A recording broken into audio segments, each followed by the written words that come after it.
সোমবার দিল্লির লালকেল্লা চত্বরে যে বিস্ফোরণ হয়েছে সেই ভয়াবহ বিস্ফোরণের পর কিন্তু আমরা দেখতে পাচ্ছি এ রাজ্যেও নাকা চেকিং চলছে বিভিন্ন জায়গায়। বীরভূমে প্রচুর বিস্ফোরক ভর্তি গাড়ি বাজেয়াপ্ত হয়েছে।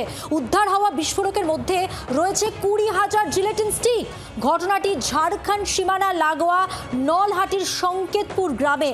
নারায়ণ ঘোষ নামে একজনকে গ্রেফতারও করা হয়েছে। রাজ্যের বিভিন্ন জায়গায় নাকা চেকিং চলছে, সীমান্তবর্তী এলাকায় নাকা চেকিং চলছে এবং বীরভূমে প্রচুর পরিমাণে বিস্ফোরক ভর্তি গাড়ি বাজেয়াপ্ত হয়েছে। উদ্ধার হয়েছে বিস্ফোরকের মধ্যে 20,000 জিলেটিন স্টিক। প্রসেনজিৎ মালাকার প্রতিনিধি রয়েছেন, আরো বিস্তারিত জানবো প্রসেনজিতের কাছ থেকে। প্রসেনজিৎ, দেখো, একেবারেই তোমাকে বলি যে এই যে জিলেটিন স্টিক উদ্ধার হয়েছে প্রায় 20,000 জিলেটিন স্টিক, আর এগুলো উদ্ধার করা হয়েছে কিন্তু ঝাড়খণ্ড সীমানা লাগোয়া বীরভূমের নলহাটি থানার সংকেতপুর গ্রাম এলাকায়।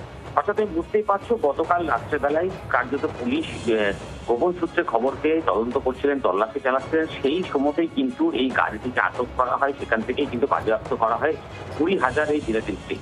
এবং ইতিমধ্যে এই ঘটনায় একজনকে পুলিশ গ্রেফতার করতে পেরেছে, তার নাম হলো নারায়ণ ঘোষ, এবং গাড়ির ড্রাইভারও খালাসি, যদিও পলাতক বা পালিয়ে গেছে ঘটনাস্থল থেকে।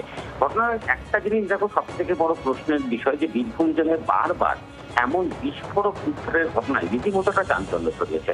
ধন্যবাদ প্রসেনজিৎ। কথা বললাম প্রতিনিধি প্রসেনজিৎ মালাকারের সঙ্গে।